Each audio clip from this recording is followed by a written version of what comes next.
This video will take you thousands of years back in time, to a world shaped by the winding Nile River, where towering stone monuments stood in stark contrast to the unrelenting sun and endless stretches of sand. Ancient Egypt may look glorious. In textbooks and museum exhibits sits golden tombs, divine pharaohs, and ageless temples, but for the average person living there, life was far from comfortable. Behind every statue and sacred wall was a daily struggle for survival. This episode explores why you probably wouldn't last a single day in ancient Egypt, and we'll do it the way we always do. Slowly, gently, with the kind of calm tone that might just help you drift off to sleep. Because this is boring history. For sleep, where facts are real, but the storytelling is soft. Please watch this video all the way through, and let us know in the comments what you're feeling right now. As your eyes grow heavier, let's step into the daily life of someone who didn't live in the shadows of pyramids but under the sun that built them. Now, gently close your eyes, and imagine. Long before the sun rises, you're already awake, wrapped in a thin linen cloth, shivering in the cold, early air of a small dark home, built from mud bricks and palm wood. What wakes you isn't the shouting of overseers, or the crash of chisels, it's fear. You're not sure if today will bring survival, or it's something worse. You're an ordinary villager in ancient Egypt. You will never see the pharaoh's face. You probably won't even know the queen's name.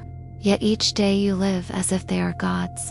The water you drink comes straight from the Nile, untreated, cloudy, teeming with parasites you can't see. Something may already be inside you, crawling slowly through your intestines, but there is no cure, no diagnosis, and no one to help. You eat bread, yes, but it's coarse, full of sand from stone-ground flour, slowly wearing your teeth down with each bite. By your 30s, if you live that long, your teeth might be nothing but worn stubs. That is, if infection hasn't killed you by then. At dawn, you leave home barefoot. The dirt path to the fields is sharp with tiny stones. The Nile's seasonal floods have receded, leaving behind fertile mud, but it must be worked. Alongside you are other villagers, women, children, elders. Everyone labors. Your wooden-handled tool is cracked again. There's no replacement. The sun climbs, and by mid-morning, it's nearly unbearable. There is no shade. Your linen tunic sticks to your skin, soaked in sweat that offers no relief. There is no hat, no sunscreen. Your skin starts to burn. Every blink stings with salt, and every glance toward the sky leaves your vision clouded by flashing spots of light. You're overheating, but you can't stop. If you collapse, someone might help, or someone might report you. A woman nearby falls to the ground. There is no water for her. No one moves. Not because they don't care, but because they can't afford to stop. If they do, they might be next. Perhaps she fainted. Perhaps she's dead. No one knows. By afternoon, tax collectors arrive. The state needs its grain. And if your village hasn't harvested enough, there will be punishment. More work, less food. Perhaps some children will be taken as servants to temples to repay debt. This, too, is normal. No one asks questions that later in the day. You walk toward the riverbank not to relax or fish, but to help strip rotting animal skins. Flies bite at your face and arms. The air is thick with the stench of decay. There is no soap, no clean water. Bathing means briefly dunking yourself in the river. You're lucky, but there are crocodiles in the Nile, and you don't decide the rules. They do dot your evening meal. If you're fortunate, a piece of dry bread, perhaps a few onions and beer, though not like modern beer. It's thick, chunky, and barely fermented. It won't intoxicate you, but it will fill your stomach and dull your hunger. You lie down on a pile of reeds, or if you're lucky, a mat. There is no mattress, no blanket. Insects crawl along the walls. Sometimes a snake slips into bed unnoticed. You don't have the energy to care. At night, a temple priest walks the street. He's heard rumors of illness in a nearby household. The gods are angry. A child might be taken, perhaps a woman, if the gods demand it. No one resists. Everyone believes. If the Nile didn't flood enough this year, someone must be to blame. And that someone could be you. And this is only one day. You wake before sunrise. You eat what little you have. You burn under the sun. Serve a ruler you never see. Obey gods you never hear, and suffer in silence. You have no rights. You cannot question. You must work, endure, and accept.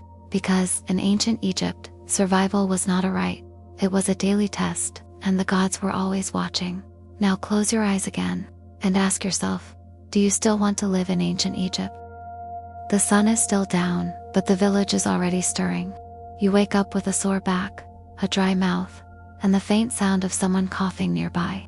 It's constant, that coughing deep rattling, and familiar. Almost everyone you know has it. The air in your home is heavy with dust and smoke. There is no chimney. The cooking fire from the night before left a residue on the walls, in your lungs, and in your throat. You're used to it. You don't think to question it. Outside, the stars are just starting to fade, and the cold air bites at your skin. There's no breakfast waiting, no warm porridge or fruit bowl. If you're lucky, there might be a scrap of last night's bread. It's hard and stale. You chew carefully, slowly, because your teeth are already worn down to the gum line. There's a crunch, maybe a bit of gravel, maybe not. You swallow. A neighbor's child died in the night. They'll be buried before noon. There is no formal mourning.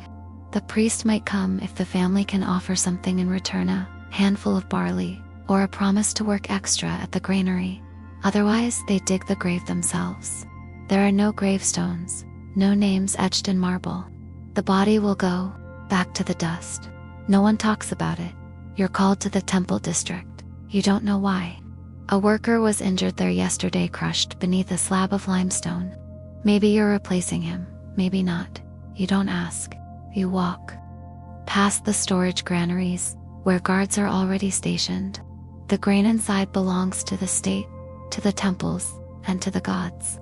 You're hungry, but you know better than to look inside. The temple is surrounded by columns taller than palm trees. The walls are covered in carvings, gods, battles, ceremonies. You can't read them, only scribes can. Their world is filled with symbols and ink, and yours is filled with dust and sweat. You walk past a mural showing the pharaoh offering gifts to the gods. You wonder if he's ever lifted a stone, ever seen a day like yours.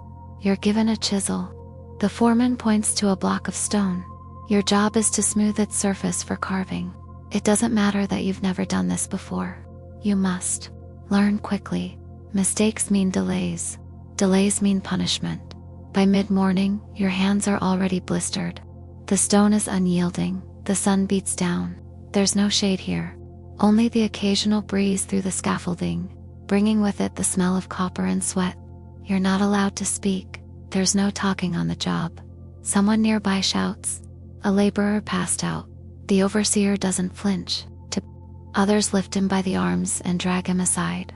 He's left in the shade, motionless. Whether he's dead or unconscious isn't your concern. You have work to do. A scribe walks by, counting heads. He records everything. How many bricks you move, how much stone you carve, how many hours you stand. If you don't meet your quota, your household is docked rations. It doesn't matter that the tools are worn, that your muscles ache, or that your vision blurs from dehydration. The gods demand precision. The pharaoh is their voice, and the scribe is watching. You pause for a drink. It's not fresh water. Lukewarm liquid stored in a clay jar under the sun. Still, it's wet. You take a sip, trying not to think about what's floating in it. Your stomach cramps slightly. It's normal. You ignore it. A priest appears, dressed in pristine white linen. He doesn't speak to you. He doesn't look at you. He's above you in every way. You are part of the machinery that supports the temple, the faceless mass of laborers who make the sacred real. You envy his clean robes, his sandals, his scented oils. You smell only of sweat and sun dot. As the sun reaches its peak, you stop briefly. The foreman grants a short rest. You sit against the stone, arms limp, legs twitching involuntarily from strain. You don't have time to lie down. You chew a reed to keep saliva flowing. It tricks your body into thinking you're not starving. You close your eyes for a moment, but not long. The whistle blows.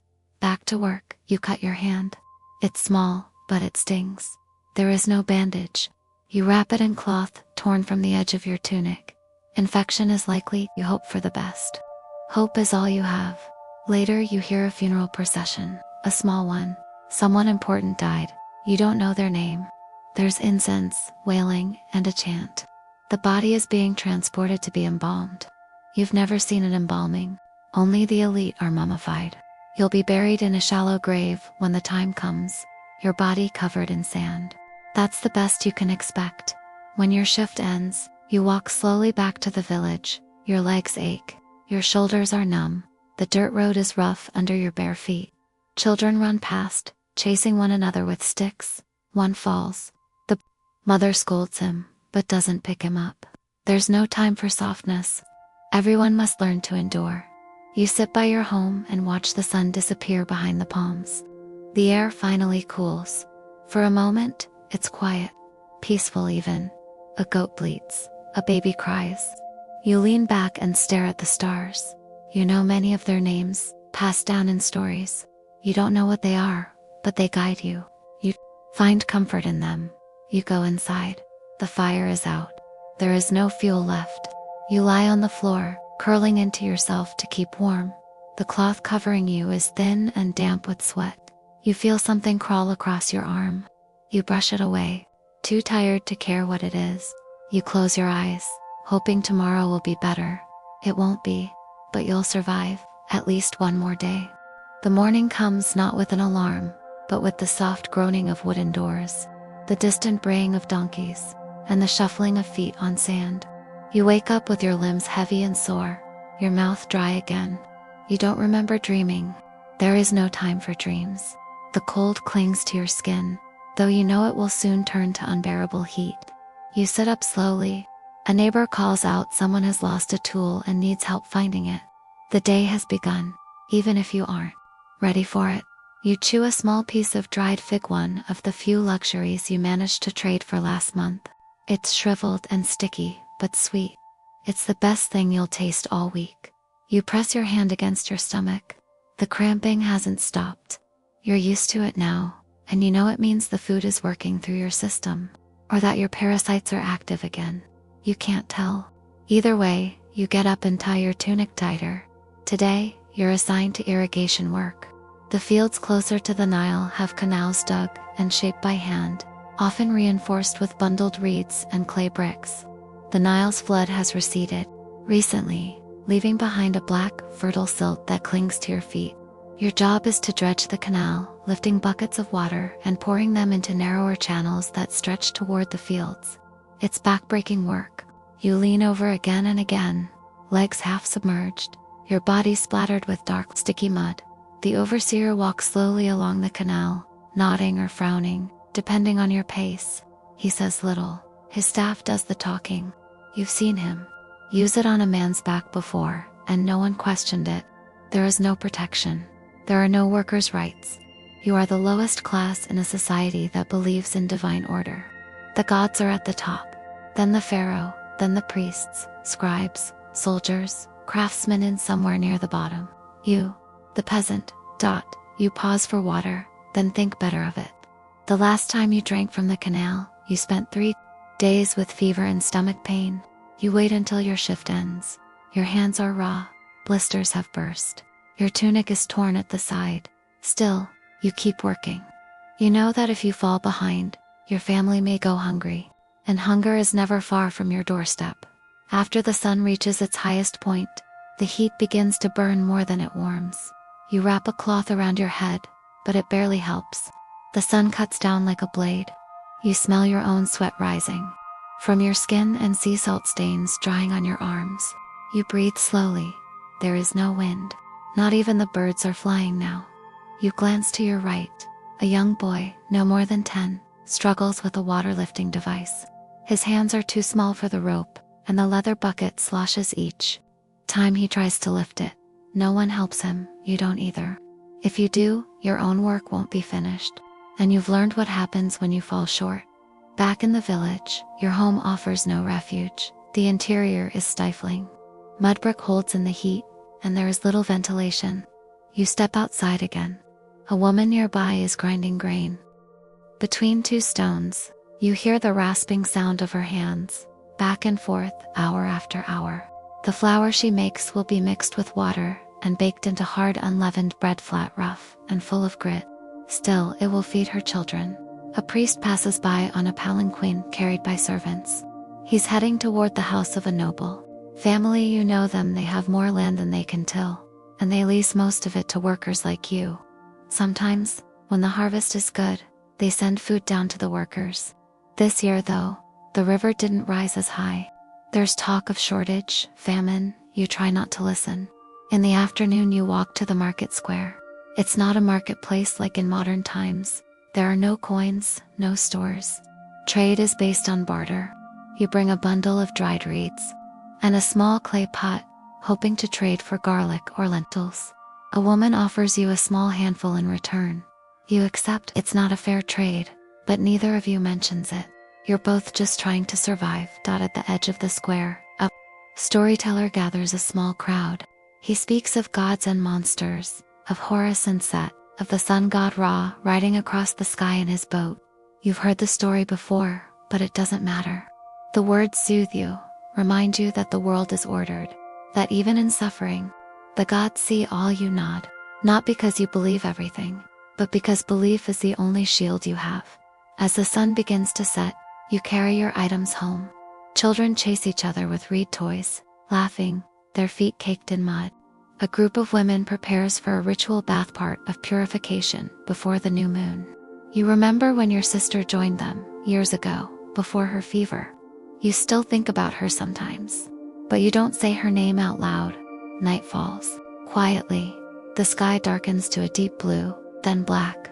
Stars reappear, and the crescent moon glows above the palms. The air cools at last. You eat slowly. The lentils are boiled, mixed with herbs. You share them with a neighbor whose wife is sick. You say nothing while you eat. No one does. You lie down again on the mat. The fire has gone out. You curl into the same position, your back against the wall, one hand near your mouth to swat away insects. You think of the Nile, of the sun god's journey, of tomorrow's labor. Your breath slows, and once again, you wait for sleep to come, and it does. For now, dawn creeps in again, as soft and silent as a cat in the reeds. You're already awake. You didn't sleep well. Something bit your ankle in the night, perhaps a scorpion, perhaps just a spider. The swelling isn't too bad, so you wrap a cloth around it and ignore the pain. It will pass, or it won't. You don't have time to wonder. There is no morning ritual, no washroom. You relieve yourself in the same dry pit you've always used, just behind the house. It smells of ammonia and earth, and flies hum lazily nearby.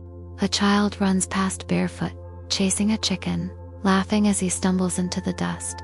You used to laugh like that. You don't remember when you stopped. Today, you have been called to work on a boat. The transport vessel waits on the bank, its wooden hull creaking gently against the current. These are not the great ships of kings, but practical rafts constructed with acacia planks bound tightly with rope and tar, sails of linen furled and waiting for wind. You and a handful of others are tasked with loading bundles of flax and jars of beer for transport to another town upriver. The jars are heavy, their surfaces sticky with dried foam. One slips and cracks. No one says anything. You just work faster. The Nile is low this season. You can see thick black silt clinging to the shoreline, steaming faintly in the morning light. Birds dot the far bank, herons, ibises, storks stepping delicately, heads tilted in watchful stillness. Fishermen nearby drag nets across the shallows. They are thin men with faces like leather and shoulders like stone. They do not speak, only grunt and nod.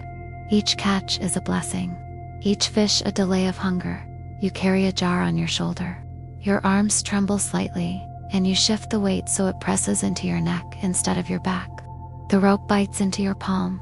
You've built calluses there, hardened from years of lifting, dragging, climbing. You remind yourself not to drop anything. Everything you touch is someone's payment, someone's ration, someone's tax.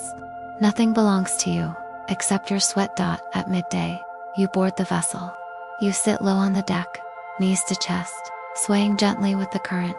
The boat creaks and groans, its oarlocks silent for now, the crew waiting for the breeze to rise. The helmsman wears a thick cloth over his head and mutters a prayer to Hapi, the god of the Nile. You mutter nothing, Your lips are too dry, and you want to save your breath. The sun climbs above, harsh and white, turning the river into a band of polished copper. The reflection stings your eyes. You look down instead, watching the water slip past the sides of the boat, slow, smooth, silent. It's mesmerizing. You could fall asleep, but you don't. Not here. When the wind comes, it's sudden and hot.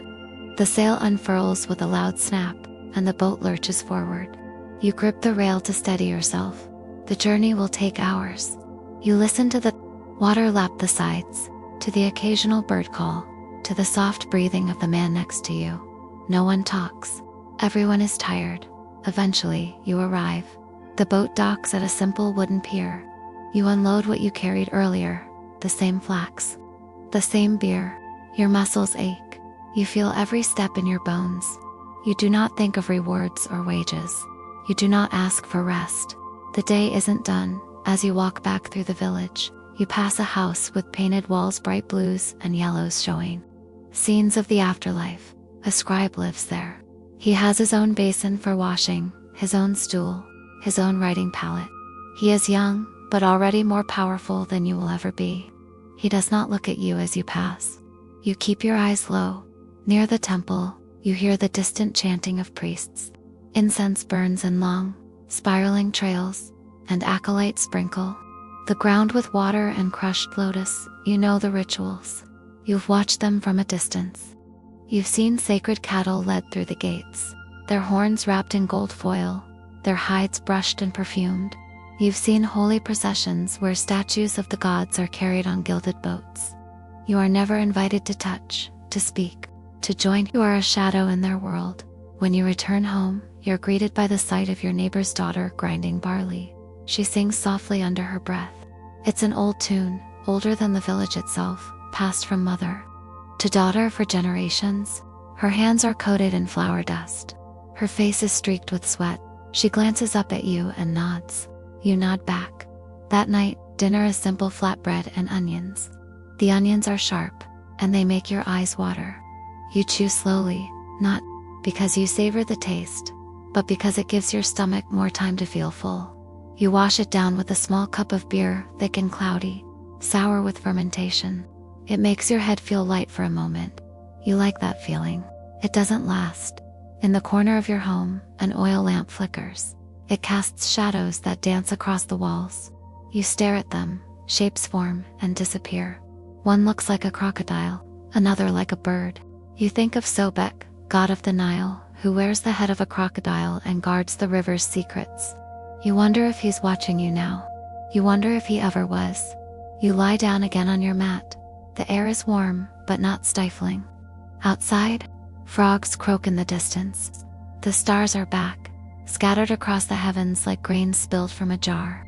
You recognize Orion's belt, the same 3 stars that the pyramid builders once followed. You wonder if they ever felt tired like this. You close your eyes. The night holds its breath, and then the morning begins again. The day begins before the sky has even decided on its color. You rise not because you're rested, but because you must. Your back is stiff. The mat has not grown softer. You stretch your arms above your head and feel the dull pull in your shoulders. From yesterday's work, there is no moment of silence, no luxury of stillness. The village is already alive with motion-low voices, doors opening, footsteps on packed dirt, the bleating of goats being let out into the open. You splash water on your face from a clay jar. The water is cool and slightly cloudy. You swish some in your mouth and spit it out. Clean water is hard to come by. The river gives life, but it also carries everything else: soil, waste, insects, spirits. Still, you are grateful. You whisper thanks to the river god Hopi, quiet, automatic, just enough to feel heard. Today, the work is different. Not in the fields, not at the boats.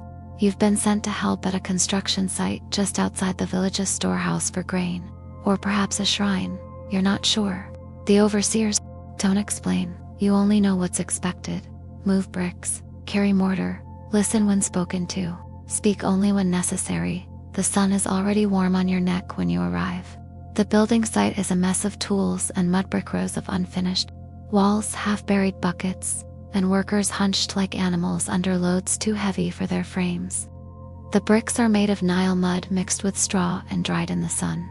They crumble easily if not handled right. You carry them two at a time. You are careful. You don't want to redo anything. The air smells like dust and sweat. You hear grunts. Curses, instructions shouted from above. One man climbs a makeshift ramp, carrying a basket of mortar. His foot slips, basket tips. No one helps him up. He curses again and returns to his place. The overseer doesn't even look in his direction. You keep moving. There is a rhythm to it though. Pick up a brick, walk, place it, return, repeat. You lose yourself in the motion. Hours pass like this. Your mind drifts. You think about the last time you saw a festival. It was 3 years ago. There were dancers in bright linen, and children with painted faces. Priests poured scented oils into golden bowls, and musicians played harps and flutes. The air was full of flowers and smoke and music. You stood at the back, near the fence, too far to hear everything clearly. But you remember the feeling of being part of something larger, even if only as a shadow. A man nearby begins to hum as he works. His voice is low and steady, not tuneful, but constant. It helps others join in.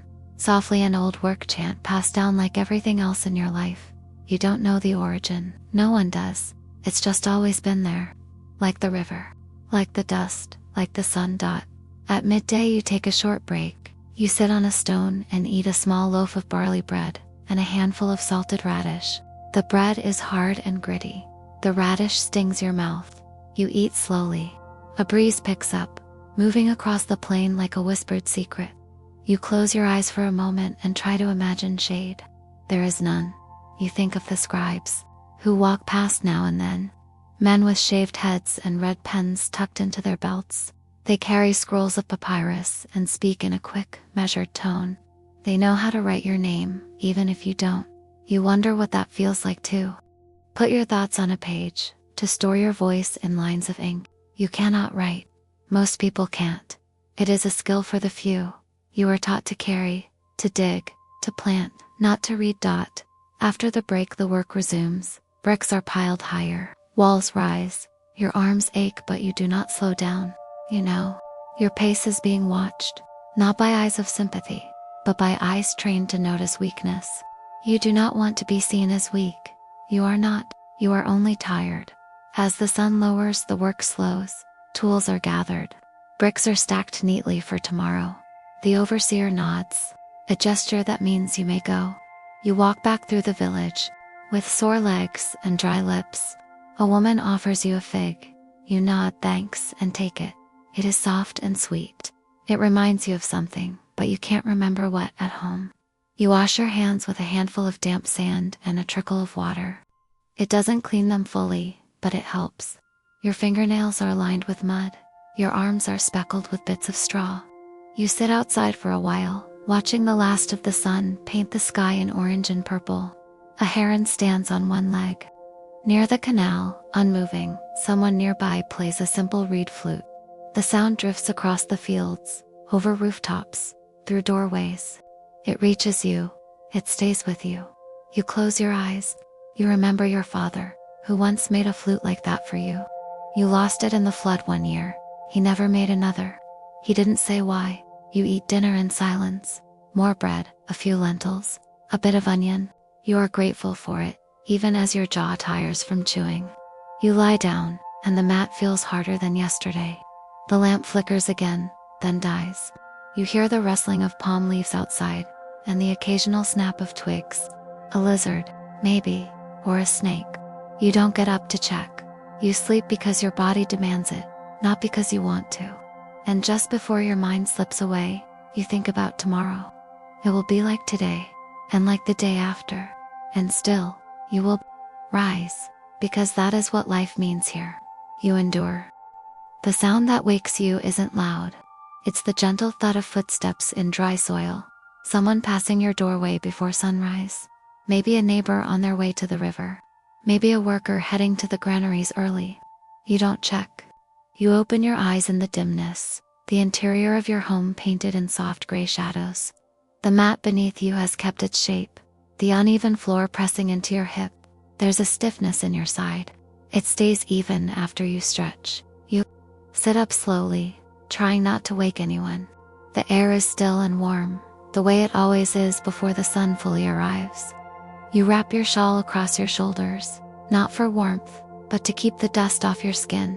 Somewhere beyond the walls, a rooster calls out. Another answers. Then, silence, you rise. Today your work takes you farther from the village. You've been sent to help mend an irrigation canal, a wide trench that feeds water into the fields during flood season. Without these canals, nothing grows. The Nile floods. Each year, rising and retreating according to its own rhythm. When it rises well, it brings fertile soil.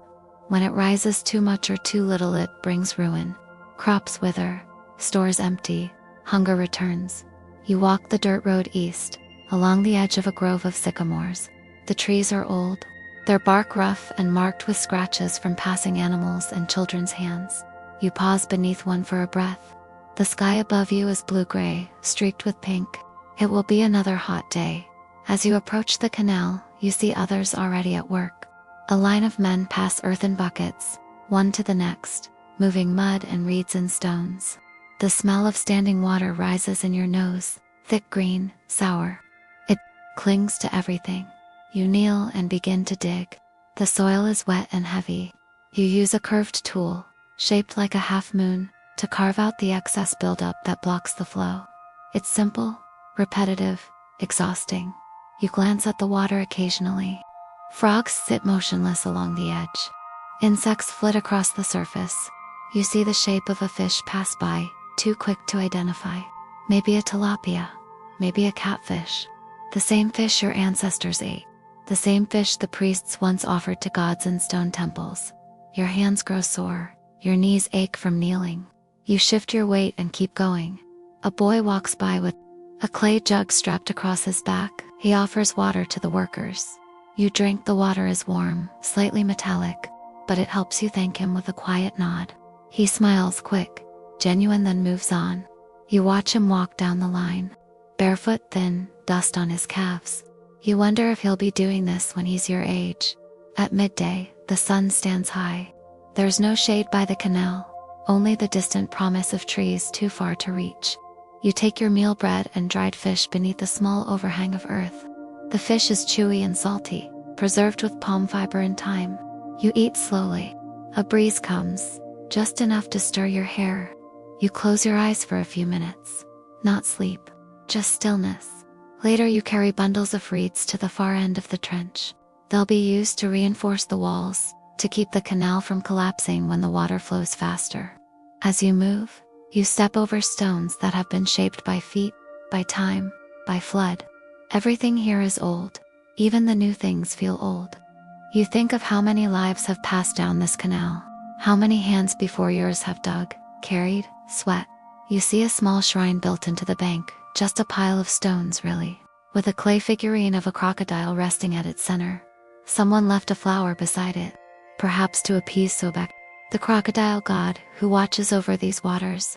You don't stop, but you glance toward it, briefly, just enough to show respect. By the time you're finished, your clothes are soaked with sweat and mud. Your arms hang heavy.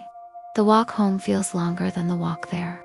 You pass villagers headed the other way carrying tools, baskets, grain. You nod to each other. No one speaks much. Everyone is tired. You stop at the edge of the river, too. Rinse your hands and feet. The water feels cool against your skin. For a moment, you just stand there, the river flowing past your legs. You look across the water and see another village, distant and small, smoke rising from its rooftops. You've never been there. You may never go. But you wonder if their days feel like yours. At home, someone is pounding grain with a stone pestle. The rhythmic thud echoes through the narrow alleyways. Children chase each other, kicking up clouds of dust. A goat bleats somewhere behind a wall. It's all familiar. The noise, the heat, the dust. It's life. Dinner tonight is lentils and garlic mashed together with oil and herbs. It fills your stomach better than usual. You sit outside after eating, legs stretched, watching the sun slide down behind the houses. The air smells faintly of smoke and cooking. You see a line of ducks heading to the canal. You hear laughter from somewhere, a deep, tired laugh. You go to bed early. Your body tells you it's time. The stars come out again. Always the same stars. Orion rises, followed by the dog star. You've heard stories about them. Stories told by the old women in the village, about gods and heroes and the end of things. You remember bits and pieces. You lie on your mat, arms crossed, eyes half closed. You think of water, of canals, of reeds. You drift and tomorrow comes again. Morning again. But today, the sky is different. A thick haze hangs low over the village, stirred only slightly by the faintest wind. It's not a storm. It's the desert's breath, creeping slowly across the land, lifting grains of sand into the air and scattering them like invisible seeds. You wake with a layer of dust across your feet and mat, fine as flour. You brush it off without thought. It is simply part of life here. The usual sounds begin. A child's cough, the scrape of stone against bread, the soft shuffling of sandals. A rooster calls, distant and muffled. You sit up, stretch your back, and reach for your tunic. It's stiff from yesterday's sweat and sun. You shake it out, put it on, and tie it loosely at the waist. The fibers scratch a little against your skin, but that, too, is normal. Today is a day for grinding grain. You're not alone in this. Your neighbor's wife has already begun, the dull thud of her pounding drifting over the wall in slow intervals. She works steadily, methodically. You take your position beside the low stone basin just outside your home and begin your own labor. Grinding is simple, but it takes time. You pour dried emmer wheat into the hollowed stone and begin to crush it with a handheld grinder, oval and smoothed by years of use. Back and forth, the stone moves under your palms. It's not loud, just rhythmic, a soft grit. And scrape, again and again. The wheat breaks slowly, first into shards, then into coarse powder. There are pebbles in it, bits of husk, dust. It will be sifted later, maybe, if there's time. You don't stop. You work until your arms ache, then pause, then begin again. Your knees rest against the hard-packed earth. Your fingers grow white with flour. It clings to the creases in your skin. Someone walks past. You nod. They nod back. No words are needed. Children laugh somewhere, their voices rising like birdsong over rooftops. You glance up. A boy chases a goat. A girl tosses a reed ball into the air. They have no grain to grind. Not yet. That time will come. By midday, the sun burns high. The stone beneath your hands is hot. You lean back and rub your wrists. You drink water from a ceramic jar, still slightly cool from where it sat in the shade. You wipe your mouth with the back of your hand and look around. There is a cart being repaired nearby. A wooden wheel lies on its side, cracked and splintering. Two men argue softly over how best to fix it. Their voices are low, patient. They've done this before. A small fire burns beside them, heating resin. You watch for a while, then return to the grain dot in the afternoon. The bread baking begins. You carry your ground flour to the communal oven, a large dome made of clay, cracked but functional. It belongs to no one, and to everyone. Women gather, here, their faces lined with smoke and sun. You kneel beside them and mix your flour with water, salt, and a bit of last week's sourdough. Your hands press and fold. The dough is sticky and warm. You shape it into flat rounds and place them on stones to rest. A woman next to you hums a quiet melody, a lullaby perhaps, or a song for baking. You don't know the words, you don't ask. The heat from the oven makes your skin prickle. The smell of baking bread rises into the air, yeasty warm. Real. You take turns placing loaves inside the oven, using a long wooden paddle. Timing matters. Too short and it's raw. Too long and it burns. You've burned loaves before. Everyone has. No one speaks of it. While the bread bakes, you sit on a low stool and rub your calves. Your legs ache from the crouching, your back from the grinding. But this kind of pain is familiar. It's not the pain of sickness, or hunger, or grief. It's the kind that reminds you you've done something today. When the loaves are done, you wrap them in woven cloth and carry them home. You give one to your mother. She smiles and sets it aside for the evening meal. Another you trade for onions. Another you keep for tomorrow. The sun begins to lower, casting long shadows across The walls. The dust from the morning has settled. The air feels still, quiet. You hear a reed flute again, played by the boy near the canal. His notes are simple and slow, carried by the breeze like secrets. You return to your doorway and sit. The day is almost done. The sky turns amber, then violet, then blue again darker. Now, you see a line of geese, moving along the edge of the fields, their heads bobbing as they go. A woman calls out for her child. A jar is knocked over. A dog barks once, then stops. You eat dinner with your family, bread, cooked onions, a few lentils. Your fingers are still sore, but you use them anyway. You tear the bread slowly, chew without hurry. Someone tells a story about a crocodile who tricked a merchant. The others laugh. You smile. That night you lie awake for a while, listening to the rustling of the roof thatch. The stars above are as bright as ever. You trace shapes with your eyes. You think of the canal, the grain, the bread. You think of how much it takes to live even one simple day. You think of tomorrow, and then finally sleep finds you. A rooster calls. Though the sky is still dim, you wake slowly, blinking against the faint light that seeps through the doorway. There's no need to rush. The day will unfold at its own pace, just as it always does. You sit up and stretch your arms overhead, feeling the dull ache in your shoulders from the work of yesterday. The smell of old clay, straw, and warm earth fills your nose. It's familiar, grounding, ordinary. Outside, the village is beginning to stir. You hear someone coughing, a dry, tired sound. You hear the tap of feet moving over the packed soil. A door creaks open. A baby cries. It's not loud, just the gentle rhythm of daily life returning. Today the priest is expected. Not a high priest, just a local one sent from a temple in the nearby town. He comes every few weeks to collect offerings, inspect the shrine, and perform a blessing over the well. It's not an official holiday, but it feels like one.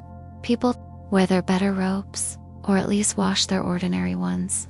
The children are told to behave. The streets are swept clean. You join your neighbors in tidying the shrine near the center of the village. It's a modest one, a small clay statue of Isis set into an alcove in the wall, with a low platform before it for offerings.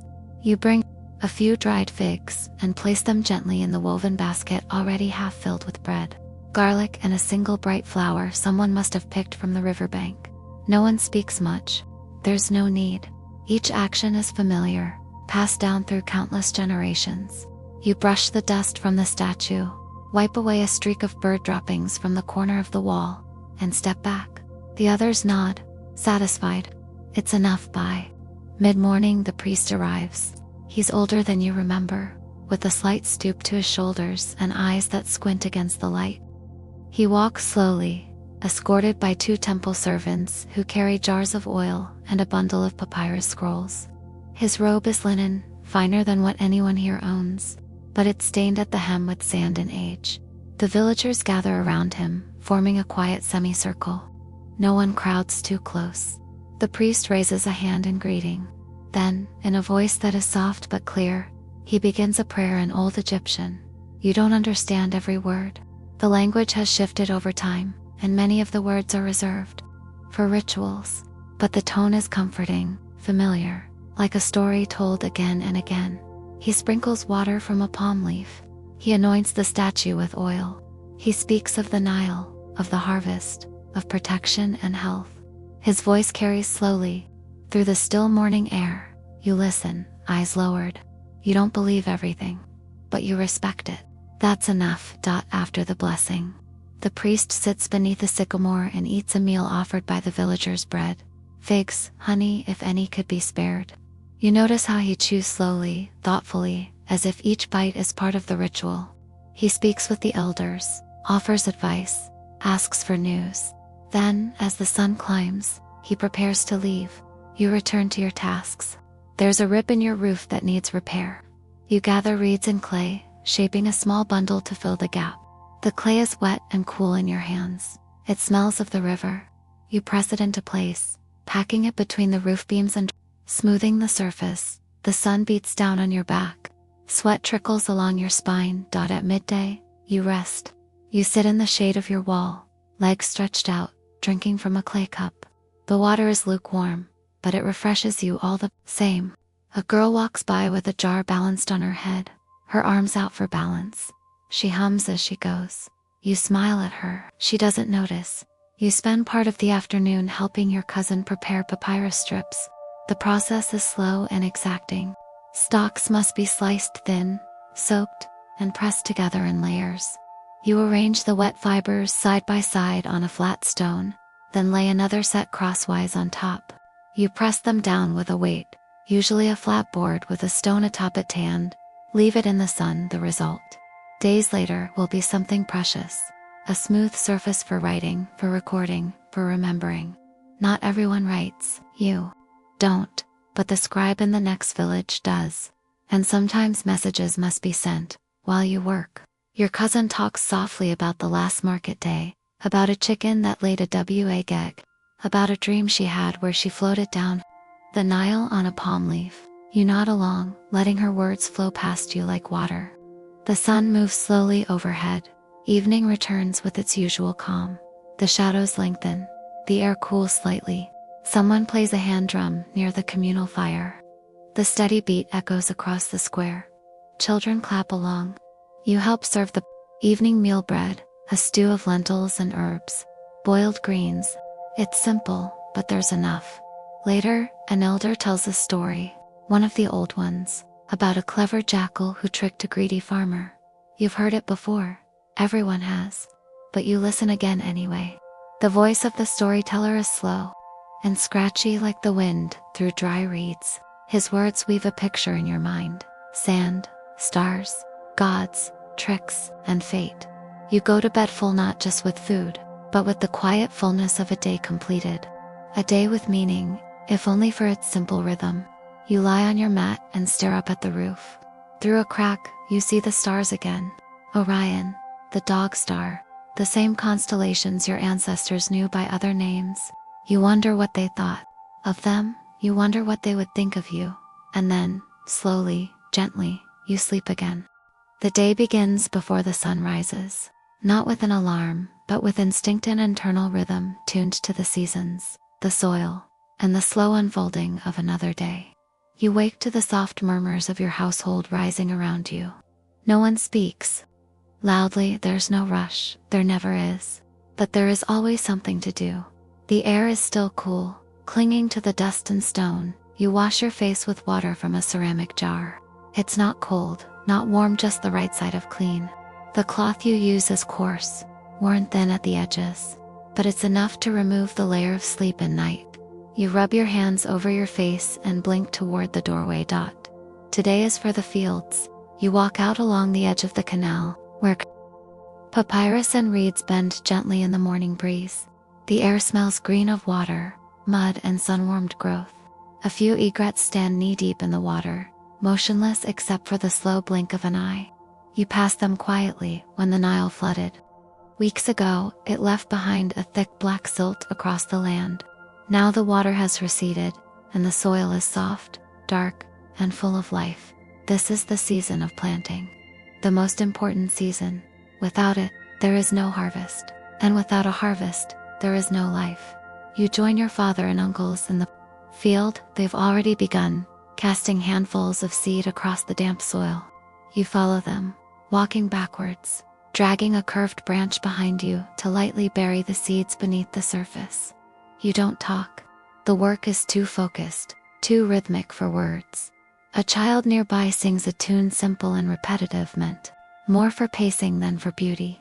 You pick up the melody and hum along, your feet leaving soft prints in the mud. You pass near a scarecrow, just an old tunic on a stick, but it waves in the wind like a real figure, arms outstretched to the sky. Later, you rest beneath a sycamore, chewing on a date and sipping cool water from a clay cup. The date is sweet and sticky. You let it melt slowly on your tongue. Around you, others rest too, sitting in small groups, brushing dirt from their tunics, stretching sore backs. No one complains. Everyone understands that this is what life demands. When you return to work, the sun is higher, the sky blazes white, sweat runs in rivulets down your neck and back. Your hands are coated in earth, so is your face. It doesn't matter. You are part of the land, and the land is part of you. In the afternoon, the oxen are brought out. Massive, slow-moving animals, yoked together with wood and rope. They pull a crude plow across another patch of field, breaking up the hardened earth where the floodwaters didn't linger as long. You guide them carefully, calling softly to keep them steady. Their breath is loud, their pace even. An ibis flies overhead, its wings casting a brief shadow across the field. You look up then, return your eyes to the furrowed path ahead. The gods, they say, watch from the sky. And sometimes, birds carry their messages. By late afternoon, the planting is finished. For now you walk back along the canal, slower than before. Your legs are sore, your back is tight, but your heart is steady. You did what you had to do. The land will remember your touch. The seeds will grow out at home. Your sister is weaving a basket. Her fingers move quickly over the reeds, pulling and tucking, pulling and tucking. She doesn't look up when you enter. She's lost in the pattern. You wash your hands and feet, scrubbing away the soil. It takes time. It's under your nails, in the folds of your skin, a mark of the work you've done. Dinner is quiet, bread, lentils and cucumbers. A stew with onions and leeks. The scent fills the room, warm and familiar. You sit on the floor with your family and eat with your fingers, dipping bread into the thick stew. No one speaks much. There is peace and silence. Later, your mother places a small offering at the household shrine. Few grains, a sip of beer, a whispered thanks. She lights a small oil lamp. Its flame dances against the wall. You watch it flicker. You think of the day behind you, and the one still to come. Always the same, always different. You feel the rhythm of it deep in your bones, as darkness settles. Over the village, the wind stirs gently through the reeds. You lie down on your mat, the scent of smoke and warm stone lingering in the air. Outside, someone sings softly a lullaby, perhaps. You close your eyes and let it wash over you. In ancient Egypt, life is work, life is routine, life is repetition. But there is beauty in that repetition, comfort in its cycles, stillness in its predictability. You drift into sleep again, with the scent of the fields still clinging to your skin, and the soft hush of the Nile whispering in your memory. Another day unfolds slowly. The sun has not yet cleared the horizon, but the sky is already glowing with the faintest tones of pink and pale blue. You stir beneath your linen covering and sit up quietly. A bird calls from the roof beam. The coals from last night's fire are still faintly warm. You begin your morning, as always, by walking to the edge of the village where the well stands. Others are there already, women drawing water with rope and clay jar, children waiting their turn, an older man sitting on a stone with his walking stick propped beside him. You nod politely. You don't speak much. No one does at this hour. The water is cool and fresh. You rinse your hands, splash your face, and fill your jar. The clay surface is rough against your fingers, slightly moist from dew. You balance it on your hip as you walk home, taking slow steps to avoid spilling even a few drops. Water is precious. Every drop has meaning. Back at home, you help prepare the morning meal. Bread from yesterday, softened with a little water, a few dates, an onion, peeled and sliced. It's a simple meal, but satisfying. The bread is dense, dark, baked on a flat stone. It has grit in it, always dust from the sand that inevitably mixes into the flour when the grain is ground. You're used to it. Your neighbors pass by on their way to the fields or the workshops. You see a potter carrying a load of bowls, carefully stacked and balanced in a wide, shallow basket. His son trails behind him, carrying a jar of water. The boy stumbles once, but catches himself. His father doesn't turn back. He doesn't need to. The boy knows. Today, you have another task, repairing the edge of the canal. The water has worn away the bank in several places, and if left unchecked, the next flood might breach it. You walk with your cousin and uncle along the narrow paths between fields. The canal glitters ahead, its surface broken only by the occasional leaf or ripple from a passing fish. Work begins without ceremony. You dig earth from a nearby rise, mix it with straw, and pack it into the gaps along the bank. Your hands are quickly coated in mud. It sticks beneath your nails, cakes on your arms, darkens your tunic. The sun rises higher, and your shadow shortens. You feel the heat press against your skin. Still, you work. You pause to drink water from a reed container. It tastes slightly of clay and silt, but it's cool. A breeze moves across the surface of the water, stirring the tall grasses along the canal's edge. You watch a beetle climb slowly along a blade of grass, then fly away. It's small, but persistent. By midday, the worst of the damage is patched. You sit with your cousin under a tamarisk tree and share a piece of bread and a fig. He tells you about the festival next month, when a boat carrying a statue of Osiris will be paraded down the river. He says people from far villages will come. There will be music, feasting, lanterns at night. You smile at the thought. Later you return to the village and pass through the market. It's not a grand affair, just a stretch of shaded space between homes, with mats laid out and goods displayed. A woman offers pottery in exchange for barley. A fisherman cleans a few catfish with a chipped copper knife. A child tries to trade a clay toy for a handful of honeyed nuts. You don't buy anything. You have little to trade today, but you look a jar of sesame oil, a bolt of linen, dyed pale blue, a carved amulet shaped like an eye. Each thing has a story.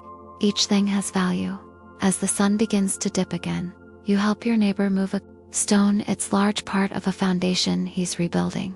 Together you wedge wood beneath it, pour water to soften the ground, and shift it inch by inch. It takes time. All things here do. Nothing is rushed. There is no luxury in haste. You end the day with sore arms, dust on your face, and the faint satisfaction that you helped someone, that the stone is now where it should be, that something, however small, has changed for the better. Dinner is a shared affair tonight. You eat with 3 families, seated in a wide circle near the central fire. The air is filled with the scent of lentils, cumin, and roasted garlic. A few children run between the adults, chasing each other in the dust. An old woman tells a story about the stars, how they are the souls of the dead sailing boats through the sky. Everyone listens. No one interrupts. When it's time to sleep, you walk back through the quiet lanes, the walls of homes glowing gently in the moonlight. You pass the shrine and leave a small offering, just a pinch of salt, a few words under your breath. Gratitude, hope, rest. You lie on your mat and close your eyes. The day has passed, not with drama or danger, but with steady rhythm. There was work, there was food, there was the feel of the sun, the sound of laughter, the weight of the stone, and all of it settles into your bones like a lullaby. You are in ancient Egypt, the stars wheel overhead, the Nile moves unseen in the dark, and you sleep, as countless others have, beneath the same sky, with the same dust on your hands. The morning light creeps slowly across the packed earth floor. Before you rise, you listen to the faint sounds beyond the walls, goats shifting in their pen, the shuffle of footsteps nearby, the first crow of a rooster. A thin shaft of sunlight cuts through a gap in the doorway and lands across your shoulder. It is time to begin again. You sit up, stretch your arms, and move quietly to avoid waking the younger children still sleeping nearby. You gather your tunic, shake out the dust, and fold it over your shoulder. Outside, the air is cool and soft. Dew clings to the edges of the grass. Where the fields meet the village paths, you pass the bread ovens on your way toward the garden. Plots women are already there, forming flat discs of dough and slapping them onto the hot stones. The scent of baking bread is warm and comforting. You nod to one of them.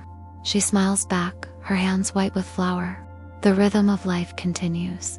This morning, your task is to tend the garden near the edge of the compound.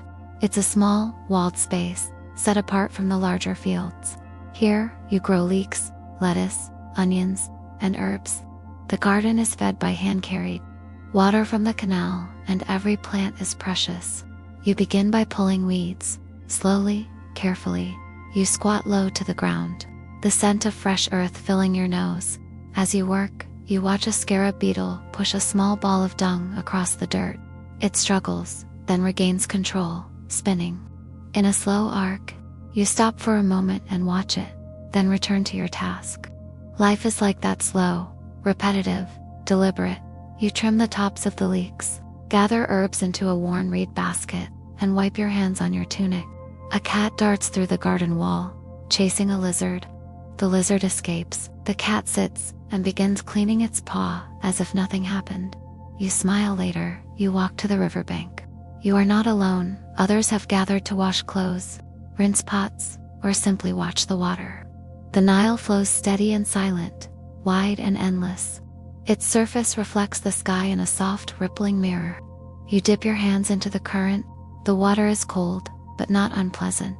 Further down the bank, two boys try to fish with a papyrus net. They splash and laugh. Their voices carry over the water. A man in a small reed boat drifts by, trailing a line behind him. He lifts his hand. In greeting, you lift yours in return. There are no strangers here, just neighbors you haven't spoken to yet. In the shade of a tamarisk tree, you sit for a while and watch the world move around you. A heron lifts its wings and glides across the river. A breeze rustles the reeds. A distant voice calls out for someone named Ketty. Life hums along, soft and steady. By midday, you return home. Your mother has prepared a simple meal stew with lentils and garlic, a bowl of radishes, a flat loaf of bread. You sit together and eat with your hands, dipping pieces of bread into the stew. It is hot and satisfying. No one speaks much, but there is comfort in shared silence. In the afternoon, you help repair the roof of your home. It is made of dried mud, reeds, and a thin wooden framework. Over time, it cracks. You climb up carefully and press wet clay into the gaps, smoothing it with your hands. Your brother passes you more from below. It is warm work. Slow, steady work. A neighbor offers you a dried fig and a cup of beer as thanks for helping him fix a collapsed corner of his storage wall. You accept gratefully. The beer is thick, slightly sour and cloudy. It cools your throat. You chew the fig slowly, savoring the burst of sweetness. As the day fades, you join others for an evening walk toward the edge of the village. Children run ahead, shouting and laughing. The adults follow slowly, talking quietly, pointing at the sky as the first stars appear. You look up. The constellations are familiar. Orion is rising, known here as Sa, his belt, his bow, his proud stance. Someone begins to hum a song. Others join in, low and melodic. You walk back in near silence, the tune still in your mind. The stars overhead bright and distant. At home, you rinse your feet, light a small oil lamp, and sit for a moment beside the hearth. The fire has burned low. Only embers remain. You lie down. Your mat is thin, but you are tired. Your body is heavy, your mind quiet. You feel the ache in your shoulders, the slight roughness of your skin from the clay and dust. But it's a familiar ache, a good ache. You close your eyes. The day behind you was long, but not hard. The kind of day that passes without drama, marked only by the slow turning of the sun, the steady work of hands, and the presence of the Nile always in the background, whispering its stories as it flows past. And so, you sleep just as thousands did before you, beneath the same sky, with the same wind carrying the scent of the river through the still air of the night. The rooster calls before the sun has even touched the tops of the distant palm trees. The village is still half asleep, wrapped in silence and the faint scent of cool earth. You stir on your mat and open your eyes to the pale shadows moving across the walls. Another day has begun, like the one before and the one before, that yet subtly different, shaped by the rhythm of life along the Nile. You step outside, your feet sinking lightly into the dust. The ground still holds the memory of night's coolness, but you know it will not last. The sun will soon rise, and the heat will return, steady and relentless. You move with purpose, but without urgency. There is time. There is always time. This morning, you walk to the granary. The stores are being inspected. The harvest was good this year, and the grain must be weighed, recorded, and stored properly to last through the seasons. You pass workers lifting baskets onto their shoulders, their feet kicking up little clouds of dust as they walk. The smell of barley hangs heavy in the air, dry, and faintly sweet. You assist with sealing a new basket. The lid, made of woven reeds, must fit snugly. You tie it down with rope, made from palm fiber, then smear a thick paste of clay over the knot to keep insects out. It's slow work, repetitive and careful, and yet there's comfort in the repetition. You know the rhythm by heart. Nearby, the scribe sits beneath a shaded awning, brush in hand, recording tallies on a strip of papyrus. His strokes are deliberate, fluid. He dips his reed pen into a shallow dish of ink made from soot and gum. He does not speak unless spoken to. His eyes stay fixed on the numbers. You respect him not for wealth or status, but for what he knows. At midday, you're released from your work and make your way to the temple courtyard, where an offering is being prepared. Today is a day of small ritual, a day to honor Sobek, the crocodile god, protector of the Nile and its waters. The priests wear white linen robes and move in silence. You kneel at the edge of the crowd. A priest lifts a carved wooden statue, its surface darkened by oil and age. He speaks words you do not fully understand, but you feel their weight. Incense burns near, frankincense and myrrh. The smoke curls and drifts on the wind, sharp and sweet, clinging to your tunic and hair. You bow your head. A small loaf of bread is offered as part of the ritual. It's placed carefully before the altar. The gods require little, but they require consistency. After the ceremony, you return to your home and rest briefly in the shade of the inner courtyard. The walls reflect the sun's heat, but the clay beneath you is cool. A neighbor calls out from the doorway, offering to trade a handful of lentils for a bit of linen thread. You agree. Barter is simple. There is no coin here, only goods and need. Later in the afternoon, you join your uncle at the weaving shed. It's a shaded structure with open sides, allowing the breeze to pass through. Looms stand like wooden skeletons, strung with warp threads. From end to end, you sit and work the shuttle back and forth, pressing each row of weft with a wooden comb. The fabric takes shape slowly, thread by thread, motion by motion. A fly buzzes near your ear. You wave it away and keep weaving. The sun dips lower and your shadow stretches across the floor. You lose track of time. The sound of looms, the creak of wood, and the soft thud of your shuttle create a quiet music. No one speaks. There is no need. When the weaving ends, you help fold the cloth and store it carefully. Some will be used in temple offerings, some for clothing, and some for trade. Linen is precious. Even the scraps are kept. Nothing is wasted. The walk home is quiet. Dust clings to your ankles, and the fading light casts long shadows across the narrow lanes. A dog trots ahead of you, tail wagging, then disappears behind a house. Somewhere a child is singing to herself, a tune about a crocodile and the moon. You smile. Dinner is simple: bread, lentils, and a slice of dried fish. You sit with your family on woven mats, eat slowly, and listen as your grandmother recounts a story from when she was young. She remembers a flood that came early and carried away part of the northern wall. People worked together to rebuild it, stone by stone. Her voice is low and steady. You've heard the story before, you'll hear it again. That's how stories live, through repetition. After the meal, you step outside and look up at the stars. They are bright tonight, scattered across the sky like beads. You spot familiar shapes: the bull, the falcon, the great boat. The Milky Way stretches overhead, pale and glowing, a celestial Nile. You sit in silence for a while, listening to the wind rustling through the palms. Then you return indoors, extinguish the oil lamp, and settle once more onto your mat. The day has passed not with excitement or noise, but with quiet endurance.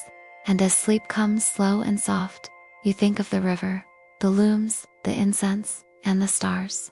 You think of how life here moves forward, one small, dusty step at a time. You were not made for this world, but for one brief moment, you have lived in it. And now, it lets you rest. The morning returns without surprise. The Nile moves as it always has, its waters glinting dully under a soft sunrise. The air is dry but not yet hot. A thin mist rises from the surface of the water before the sun burns it away. You rise with a stiffness in your joints, a quiet ache in your hands from yesterday's weaving, but you do not complain. This is the rhythm of life, and it carries you forward like the current of the river itself. You break your fast with bread, dipped in a bit of oil, a few olives, and a handful of crushed dates. There is little speaking, words are unnecessary so early in the day. You wipe your hands clean on a scrap of cloth and head toward the outer plots, where irrigation channels have recently been cleared. The farmers are already at work, guiding water from the ditches into the dry rows. You grab a wooden hoe and begin clearing a blocked junction, scooping mud and stones to keep the water flowing. The mud is thick and heavy, your sandals slip in, the soft earth, and your back strains from the effort.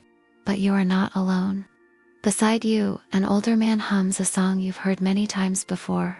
It's a tune that dates back generations, about a farmer who lost his cow and followed her hoof prints through reeds and crocodile nests. You hum along, almost without thinking. Once the field is soaked, you walk toward the smaller storage hut. The roof is made of woven palm fronds and is low to keep the heat out. Inside, stored carefully in clay jars, are the seeds for the next planting. Barley, emmer, wheat, lentils carefully counted and protected. You check the seals to be sure. No rats or insects have gotten in. The scribe will visit later to inspect them again, but this task is yours for now. You move slowly. The sun has climbed higher, and the heat presses against your skin like a damp blanket. Your linen tunic sticks to your back, and your hands are dark with soil. Still, you feel at peace. The air smells of warm straw, of clay jars, and of grain. You pause to drink from a ceramic jug left in the shade. The water inside is cool, flavored faintly with herbs and a hint of river silt. It's not perfect, but it's refreshing. You wipe your mouth with your sleeve and return to work. By midday, you make your way into the village. Today is a day for the market, held in the open square near the edge of town. The stalls are simple cloths spread on the ground or baskets. Propped against the walls, you walk slowly, inspecting goods with a practiced eye. There are dried figs, garlic, onions, small pottery bowls, linen thread, carved beads, and a few rare luxuries: cinnamon from the south, incense, resin, and small jars of honey. You trade a length of reed matting for a fresh spool of thread. The woman who gives it to you is older, her hair tied in a neat braid, her arms marked with faint tattoos from her youth. She says little, but you thank her with a respectful nod. Nearby, a man is selling coal in small dark jars I paint, used not only for decoration, but to protect against the glare of the sun and the bite of insects. You already have some at home, stored in a small alabaster vessel shaped like a lotus. But you enjoy watching the others test it, dipping wooden applicators and smudging the dark pigment beneath their eyes. Children run through the market, laughing and shouting, clutching bits of fruit or sticks shaped like animals. Their laughter is high and wild, but no one scolds them. This is their world. To dot after the market, you help a neighbor repair a broken stool. It was made with pegs and lashings, not nails. You pull the frame apart carefully, scrape away the worn edges, and rewrap the joints with fresh sinew and twine. The work is quiet and satisfying. The man offers you a cup of date wine in return. You sip it slowly. It is thick and sweet and clings to your tongue. The afternoon is long. The sun burns high overhead, and most villagers retreat into the shade. You find a cool corner beneath a canopy and lie on your back, watching motes of dust drift in the air. Someone nearby is grinding grain with a stone quern, the rhythmic scrape echoing softly. It's a sound you know, well, monotonous, enduring. As the heat fades, you walk to the embankment by the river. Fishermen cast nets from small reed boats, their outlines golden in the fading light. One of them pulls in a silver fish and lifts it high with pride. You applaud silently from the shore. Others have gathered here too. Some wash clothes, some gather water. One woman sings as she scrubs. Her voice rises and falls gently, weaving in and out of the river's own sound. You walk slowly home in the growing dusk. The mud brick walls of the houses glow with the last of the sun's warmth. Chickens scurry across the path. Smoke rises from cooking fires. The air smells of garlic, wood, and roasted onions. Inside, dinner is waiting. A stew made with lentils, leeks, and wild herbs, served with fresh bread and a small piece of salted fish. You eat quietly with your family. There is little ceremony, only the sharing of food in silence. Before bed, your father takes a small statue from the wall, niche, carved figure of the god Thoth, scribe of the gods. He lights a tiny dish of incense and murmurs a prayer. You bow your head, not out of fear, but out of routine. The gods are always watching. It's best to acknowledge them. You lie down again on your mat. The clay floor is still warm from the day. Outside, the wind rustles the reed blinds. The stars begin to appear one by one, quiet sentinels above the dark silhouette of the village. As your eyes begin to close, you hear the soft tap of someone walking by. Perhaps a neighbor returning late. Perhaps a priest heading toward the temple. You do not know. You do not need to. Your breath slows. Your thoughts drift. The river flows. The gods watch. And the day ends just as it always has, for thousands of years. The morning light stretches slowly across the eastern sky, drawing soft lines over the mud brick walls and quiet courtyards of your village. You wake without the need for an alarm or a rooster's cry. The pattern of your days has been repeated, so many times that your body simply knows. You rise slowly, stretch, and sit in the quiet for a moment before beginning the slow, familiar routine once again. You step outside, and the air is still cool. The sky is pale and cloudless, a blank canvas waiting for the inevitable heat of the sun. In the distance, the Nile moves silently, its presence constant and reassuring. Today you are assigned to assist with making bricks, an essential task, repetitive and physically demanding, but critical to the maintenance of your village.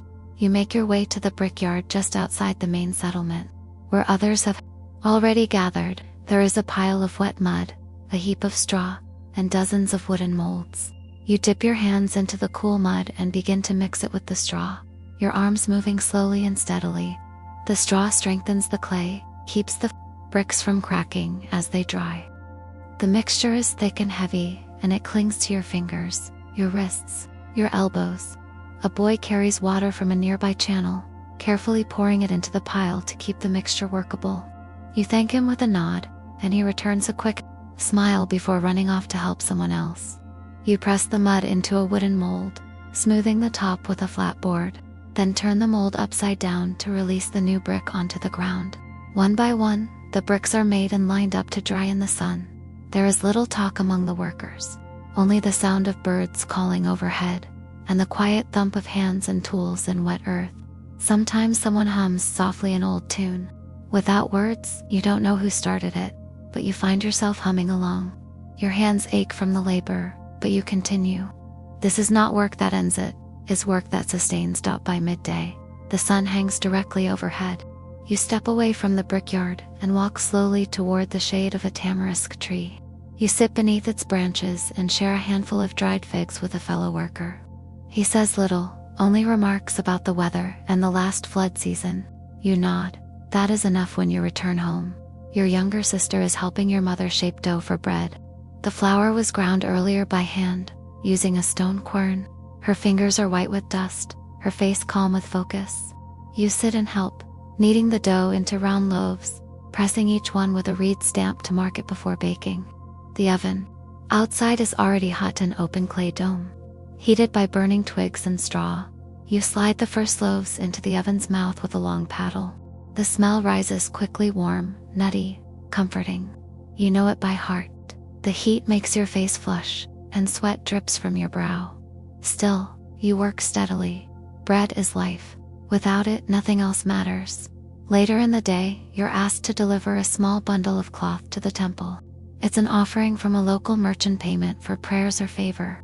You carry the bundle in both hands, wrapped in linen, and walk slowly along the dusty path to the temple gate. The guards nod as you enter. You're not a priest, but you are familiar here. Inside, the air is cooler and still. Incense burns in shallow bowls, releasing thin tendrils of smoke that drift toward the ceiling. A priest in white robes takes the bundle from you and thanks you in a whisper. You bow, turn, and begin to leave, but not before pausing near the inner sanctum. You glance at the sacred bark resting on its pedestal, its golden hull polished and gleaming in the dim light. You do not approach. You do not speak. You simply look and feel the weight of silence. It is not fear, exactly, it is reverence, born of repetition and memory. Outside, the sun has begun to descend. The light is softer, more golden. You return home slowly, stopping briefly to refill your water jar at the public well. A woman greets you as you pass. Her arms are full of reeds. She is making mats for the temple's floor. You nod in acknowledgement, and she smiles faintly before continuing on as night approaches. You prepare a simple stew: lentils, leeks, and a bit of garlic. You stir it carefully, tasting it now and then, adjusting the salt with a pinch from the small clay jar near the hearth. Your grandmother watches from her seat near the wall, her eyes heavy-lidded but still sharp. She tells you about a time when the river flooded so high that the boats floated over the grain fields, and people used ropes to tie them to the tops of trees. You've heard the story before, you will hear it again. You listen without interruption. When the stew is ready, you serve it with bread and water, sitting together on the mats in the cool of the house. A small oil lamp flickers on the wall, casting shadows that dance like spirits. Outside, the sky darkens. A dog barks in the distance. Somewhere, a flute plays a slow wandering melody. After dinner, you wash your hands and lie down. The clay floor beneath your mat is cool against your back. You look up at the ceiling, thinking of the day, the bricks, the bread, the temple, the story. It is not an extraordinary day. It is simply another thread in the fabric of your life. And as you drift towards sleep, the last thing you hear is the wind rustling the thatched roof, the familiar sound of the river flowing unseen in the distance, and your own breath, soft and steady. Dawn returns once more, not with any particular grandeur, but in the same slow, creeping manner it always does. The air holds a chill, not cold enough to bite, but cool enough that the warmth of your linen wrap is still welcome. The world outside is quiet: no carts, no chatter, only the soft stirring of birds in the reeds and the occasional snort of a donkey in the distance. You sit up slowly, rubbing the sleep from your eyes. Your limbs are sore in that familiar, lived-in way. There is no reason to rush. There is only the slow progression of another day, shaped by the demands of the land and the customs of your people. Today, the task awaiting you is one of those slow, meditative labors: pottery work. Your village relies on its potters, not only for storage jars and cooking vessels, but also for oil lamps, offering bowls, and small figurines for both religious and decorative purposes. You've been apprenticing under one of the older craftsmen, a man named Heka. He rarely speaks unless necessary and corrects with a nod, or a frown rather than with words. You make your way to the workshop, a shaded area beside a low hill. The scent of baked clay still lingers in the air. Rows of newly dried pots stand in the sun, their smooth surfaces waiting for polish. Today you will shape clay into small bowls for storing oil and spices. The clay is already prepared, resting in damp lumps under cloth. You sit on a reed mat and begin. Your hands know the rhythm by now. Press, turn, lift, shape. The wheel doesn't. Spinet is the simplest kind of pottery, coiled and molded by hand. The curve must be gentle, the walls of the vessel thin but sturdy. You smooth each piece with a flat stone and damp cloth, occasionally dipping your fingers in water. As you work, a young boy watches you silently. He will be taught soon enough, just as you were. He does not ask questions, but you let him sit nearby, close enough to see, but far enough not to interfere. That is how learning begins. Hours pass with few words exchanged. Heka returns now, and then to inspect your progress, tapping one of your bowls with his knuckle and grunting his approval. He takes a finished piece and begins applying a watery layer of fine clay to its surface. Once dry, it will be polished with a smooth pebble until it shines. At midday, you rest beneath a nearby date palm. You eat from a small basket, a piece of bread, a strip of dried fish, and a handful of nuts. The boy beside you eats his meal as well, mirroring your movements without comment. The sun is warm now. A few villagers pass by, carrying baskets of laundry or leading goats toward the water. After the meal, you help Heka fire the kiln. The process is careful, slow. The fire must be built gradually, or the pottery may crack. You feed it with dry twigs and bits of dung, fanning it gently with a woven mat. The air grows hotter as the flames rise. You squint through the heat shimmer to watch the pieces change color, darkening from pale clay to warm ochre. Later, you walk through the village, arms cradling several finished bowls wrapped in cloth. You stop by several homes to deliver them. One family thanks you with a basket of onions and a small jar of goose fat. Another offers you a carved wooden spoon, which you admire for its fine detail. You continue on to the scribe's house. He is a younger man, quiet and particular. He pays for his bowl with carefully measured wheat from his granary. His house smells of ink and papyrus, and you see several scrolls unrolled on his low table. He does not look up for long. He is deep in his work, copying a funerary text with precise strokes of his reed pen. As the sun begins to dip, you return home and find your sister combing her hair with a small bone comb, preparing for the evening. She has painted her eyes with kohl, not for ceremony, but for protection from the sun and flies. She laughs at something your mother says, and you smile to yourself, listening to the comfort of their voices. The house is lit by a few oil lamps as dusk settles. You take one of your new bowls and pour a little oil into it, placing a twisted linen wick inside. It flickers to life, casting a soft golden light. You sit near it, rubbing the stiffness from your fingers, admiring the craftsmanship. It is not perfect, there is a small wobble in the rim, but it is good. It will serve. Dinner is a thick porridge made of barley, seasoned with garlic and herbs. You eat slowly, sipping from a cup of weak beer brewed in the back courtyard. It is sour and flat, but refreshing. The clay cup is cool in your hand. Your father tells a story about the time a monkey stole his sandals while he worked on an estate. Everyone laughs, even though they've heard it before bed. Your mother lights incense myrrh or kifi, its scent rising in the still air. She murmurs a prayer for protection, her hands moving in slow, deliberate motions. You join her, repeating the words softly, eyes half closed. These are words that have been spoken for generations, unchanged. You do not need to understand them completely. Their comfort lies in their repetition. You lie on your mat once more, folding your arms over your chest. The house grows quiet, and the stars begin to show through the reed-covered window. Somewhere, a night bird calls. The sound is faint but clear. Your breath slows, and the last thoughts drift from your mind like silt in the river. The next morning begins like all the others, quiet, pale, and still. A breeze rustles through the date palms outside, carrying with it the scent of damp soil and crushed reeds. The Nile is low today, exposing muddy banks where birds wade and peck for food. You hear their calls, distant and hollow. As you open your eyes and stretch your limbs against the cool floor, there's a slight soreness in your joints, not from illness, but from a life filled with motion and repetition. You move slowly, sitting upright, adjusting your linen wrap, and glancing toward the low doorway where sunlight is beginning to creep inside. Outside, the morning has begun, but not rushed.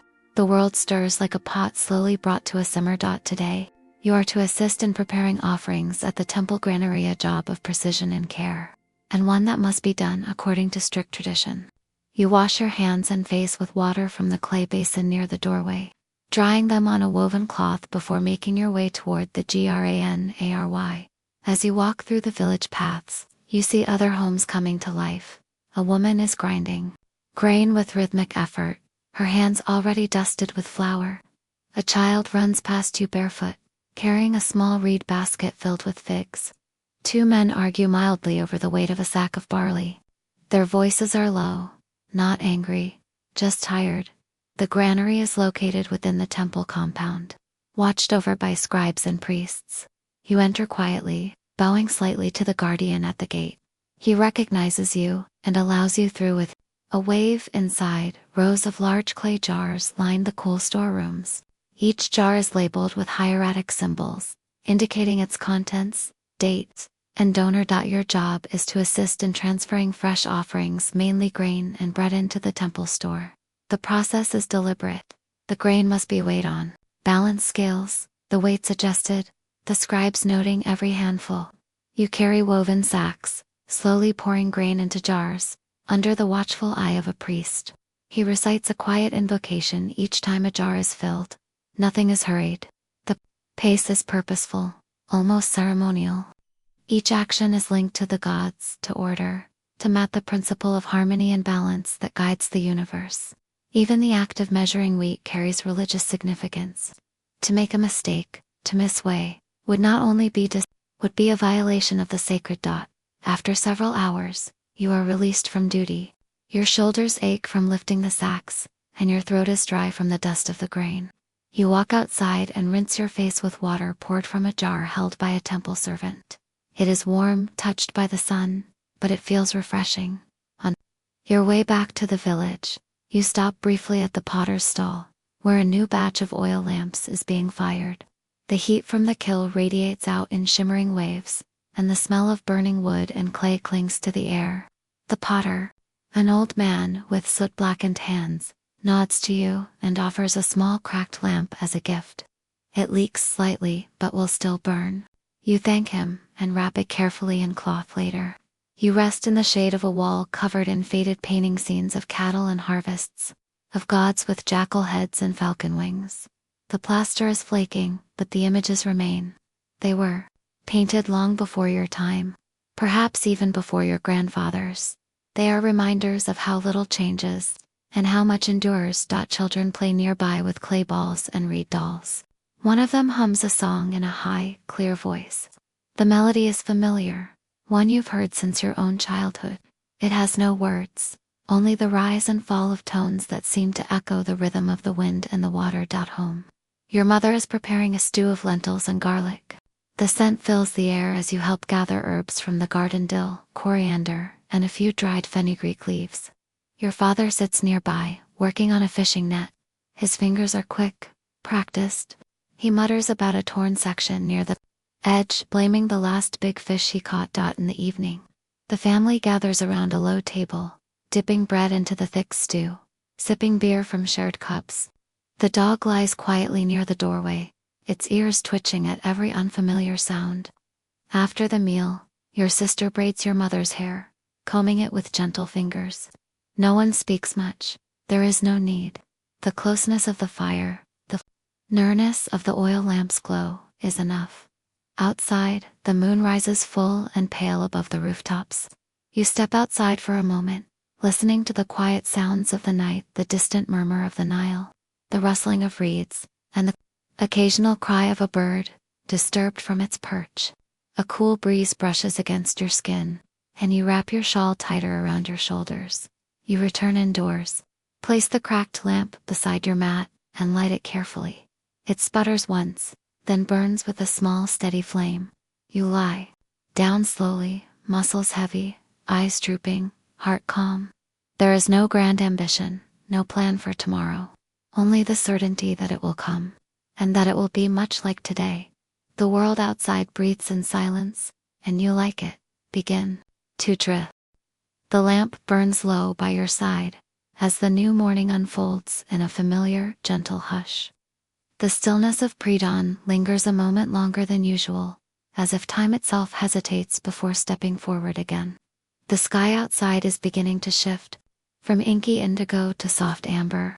You sit up slowly, rubbing your eyes, your joints faintly aching in the same way they always do after a full day of work under the sun. Today is different, not in schedule, but in location. A boatman from a nearby estate has offered to take you across the river to help with the clearing of irrigation canals. It's not a task you do every day, but it's familiar enough. You agreed the night before. It pays not in coin, but in bundles of dried fish and a small quantity of linseed oil. Essentials that your household can always use. You leave before the village fully wakes. The air is still cool, and your bare feet press quietly into the dusty path. You carry a reed basket filled with your tools: a wooden shovel, a curved blade for cutting reeds, a small clay water jug wrapped in damp linen to keep it cool.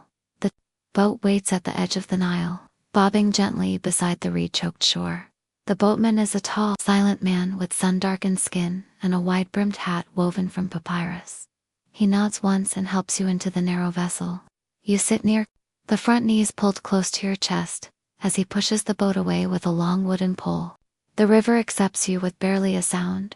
As you drift across the Nile, the world begins to wake. Water birds skim the surface in search of insects. Frogs croak from hidden patches of lily. You pass another boat laden with baskets of vegetables, the vendor inside waving lazily as she floats by. The city is a distant shape behind you now, low buildings rising like small clay hills. Ahead, the estate lands stretch wide, pale green and brown, patterned with rows of papyrus, barley and flax. Once you arrive, the boatman moors the vessel to a wooden post driven into the muddy bank. A few other workers are already present, their feet deep in the wet, sticky soil, clearing a blocked water channel. You greet them with a nod, and they return it with the quiet acknowledgement of people who are too busy or too tired for early morning conversation. The work is hard but steady. You wade knee-deep into the narrow canal, using your shovel to scoop out silt and tangled roots. The sun rises higher, its heat quickly dispelling the morning chill. Flies buzz around your face, landing on your arms, your neck. You wave them away absent-mindedly and keep digging. Sweat gathers on your brow and drips from your chin. You pause now and then to sip from your clay jug, the water inside no longer cool but still refreshing. One of the other workers offers you a strip of dried fish. You chew it slowly, the salt and texture both sharp and grounding. Around midday, you sit on a flat rock beside a clump of reeds and eat a small meal, flatbread with a bit of goat cheese, and a handful of dates that stick to your fingers. A dragonfly hovers nearby, then darts off into the tall grass. No one speaks much. You all know that the afternoon heat will make the labor heavier, slower. As the sun reaches its peak, the priest of the estate temple appears, with 2 young boys trailing behind him. He offers a simple blessing over the workers and the water, his voice flat, almost murmured. One boy carries a basket filled with small clay tokens of the god Hapi, protector of the Nile's floods. The priest hands one to each laborer, a small gesture of protection. You accept yours with a respectful nod. It is shaped like a plump figure with carved lines for flowing water. By late afternoon, the canal is clear, and the water flows freely again. The boatman returns, his vessel light and bobbing gently as he waits for you. You rinse the mud from your legs as best you can, though it clings stubbornly. Your hands are blistered, your shoulders sore, but the work is done. On the return trip, you lie back against the side of the boat and watch the clouds pass overhead. One looks like a heron, another like a basket. The wind is soft, the motion of the boat hypnotic. You feel your eyes growing heavy, lulled by the rhythm of the water lapping against the sides. Back in the village, you deliver your goods to your mother. She smiles as she unwraps the dried fish, inspecting it for quality. Your sister takes the oil and begins preparing it with herbs for tomorrow's lanterns. You wash in the courtyard, the water turning brown and gritty beneath your feet. The sun has begun to set again. That night your father speaks of another task coming in the days ahead, a caravan passing through that may need porters to help carry goods to a temple further up. You listen, but say little. The days blend together, as they always do. Tasks, food, heat, rest, and through it all, the constant beat of life on the Nile. You lie down on your mat, facing the open window. The stars begin to emerge, flickering like distant fireflies. Your new clay amulet sits beside your lamp. You run your thumb across its rough surface and feel the carved lines. The lamp glows steadily, casting long shadows on the wall. Outside, the wind sighs softly, whispering through the reeds and palm leaves. You breathe in slowly, letting your muscles settle, letting the fatigue of the day wrap around you like a blanket. And as the night deepens, and the quiet holds you like the steady embrace of the earth, you close your eyes. The morning light seeps gently into your dwelling, filtering through the woven mats that serve as curtains. It is a soft light, neither harsh nor sudden, and it stirs you slowly from sleep. Your body is weary in the familiar way, heavy limbs, a slight stiffness in your back and knees, but there is no true pain, only the mark of steady labor. You rise carefully, aware of the coolness of the earth beneath your feet. Today, you are to assist in the preparation of papyrus scrolls. The scribe's apprentice, a boy slightly older than yourself, has invited you to observe and help with some of the simpler tasks. You welcome the change of pace from the physical work that so often fills your days. Walking to the scribe's small workshop, you pass through narrow streets lined with homes made of mud brick and thatched roofs. Children play in the dusty lanes, their laughter soft and fleeting. Women carry water jars on their heads with practiced ease. The scent of baking bread drifts from an open doorway. Inside the workshop, the air smells of papyrus ink and dried animal glue. The scribe's tools, reed pens, ink pots, knives are arranged meticulously on a low wooden table. The walls are decorated with faded illustrations of gods, kings, and everyday scenes. The scribe himself is seated cross-legged, his eyes focused on a partially completed scroll. You sit quietly, watching as he dips his pen into the black ink made from soot and gum resin. His strokes are deliberate and precise, forming hieroglyphs that seem like tiny pictures each, a word, a sound, a meaning. It is slow work, requiring patience and concentration. The scribe hands you a thin strip of papyrus and a stick of charcoal. Your task is to smooth the surface by rubbing gently, preparing it for writing. It is a delicate process, demanding care lest the fragile fibers tear or crumble. You try your best, mindful of the responsibility as you work. The scribe explains in quiet tones the importance of his role. He records the deeds of the pharaoh, the offerings made to the gods, and the accounts of grain collected in the storehouses. Without scribes, he says, the kingdom would fall into chaos. A messenger arrives with a small bundle of fresh papyrus reeds. The scribe nods and begins the process of soaking, cutting, and pressing them into sheets of craft as old as the land itself. You assist by carrying the soaked bundles to the press, stacking them carefully. Time passes slowly. You become absorbed in the tactile sensations, the smoothness of the prepared sheets, the sharp scent of ink, the rhythmic scratch of the reed pen on papyrus. There is a quiet dignity in this work, a sense that you are part of something greater than yourself. Near midday, you take a break to eat. Your meal is simple flatbread, dried figs, and a small cup of sour beer. You sit outside in the shade of a sycamore tree, watching the village continue its steady bustle. A goat wanders past, bleating softly. After the meal, the scribe teaches you a few basic signs: the symbol for water, for the sun, for life. You practice with your charcoal stick, tracing the shapes again and again. It is challenging, but rewarding. Each mark feels like a tiny victory. As afternoon fades to evening, you help roll up completed scrolls and tie them with strips of leather. The scribe thanks you for your help, and you walk back home under a sky painted in soft pink and gold dot. At the doorstep, your family is waiting. Your mother has baked fresh bread, and the scent fills the air. Your father speaks briefly of the coming season, of planting and harvest, of the endless cycle that binds you all. You sit down to eat, feeling the quiet satisfaction of a day well spent. The lamp is lit, the room bathed in warm light. Outside, the stars begin their nightly dance, and the river whispers softly in the distance. You lie down once more, your body and mind eased by the simple rhythms of the day. The words you practiced on papyrus linger in your thoughts, gentle and slow. You breathe deeply, letting the calm wash over you. And as the night enfolds the village in its gentle embrace, you close your eyes, drifting into the quiet rest that the ancient land has offered for generations. Dawn breaks slowly over the horizon, spilling soft golden light across the flat, dusty rooftops of your village. The air is cool and still, carrying the faint scent of river mud and wild herbs. You awaken once more to the quiet sounds of life. Stirring birds calling, distant footsteps on packed earth, the faint murmur of voices preparing for the day ahead. Your limbs feel heavy, as if weighted by the days past, but you rise with the steady patience learned from years of simple living. Today's task is different: a trip to the bustling market.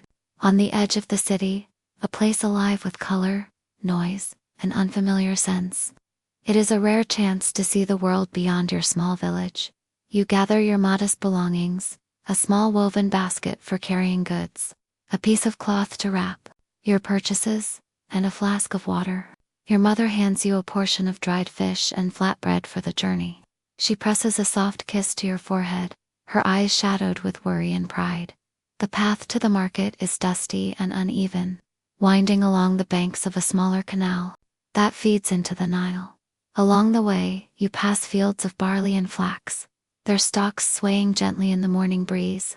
Farmers are already at work, bent low over the earth, their movements slow but steady. As you approach the market, the sounds grow louder, vendors shouting, animals braying, the clatter of carts on stone. The air is thick with the smell of spices, fresh fish, baked bread, and the sharp tang of leather. Brightly colored cloths hang from stalls, and baskets overflow with dates, figs, onions, and garlic. You weave carefully through the crowd, your eyes wide at the variety of goods. There are pots of honey and jars of beer, piles of salt and blocks of natron used for cleaning and preserving. Artisans display finely carved wooden figurines, polished beads, and copper tools gleaming in the sun. A fishmonger offers you a taste. A freshly caught Nile perch, its flesh firm and oily. You take a small piece, savoring the unfamiliar flavor. Nearby, a vendor sells fragrant oils made from sesame and castor plants, their scents drifting on the warm air. You barter carefully, using gestures and a few words. You have learned to negotiate fair prices. The merchants are shrewd but patient, accustomed to travelers and villagers like yourself. You purchase a small bag of dates, a coil of linen thread, and a modest clay oil lamp, new and unbroken. As the sun climbs higher, you find a quiet corner to rest. You unwrap your bread and fish, eating slowly while watching the market bustle. Around you, children run past, playing games of tag and chase, their laughter ringing out above the noise. A storyteller gathers a small crowd, reciting tales of gods and heroes in a rhythmic chant. The audience listens with rapt attention, eyes shining with wonder. You catch fragments of the stories of Osiris and Isis, of Ra's journey across the sky, of Anubis guiding souls to the afterlife. The day wanes, and you begin your journey home, your basket lighter but your mind fuller. The path back is long and quiet, the sounds of the city fading into the soft whispers of the river and the rustling reeds. As evening falls, you return to your family's home. Your mother smiles. At the gifts you bring, your father nods in approval. The night meal is simple but warm, the soft glow of oil lamps casting gentle shadows on the walls. You lie down once more on your mat, the day's sights and sounds lingering in your thoughts like a gentle song. The air cools around you, the stars above bright and steady. You close your eyes, letting the calm wash over you, carried by the steady pulse of the Nile. The night is deep and quiet now, the village hushed beneath a blanket of stars.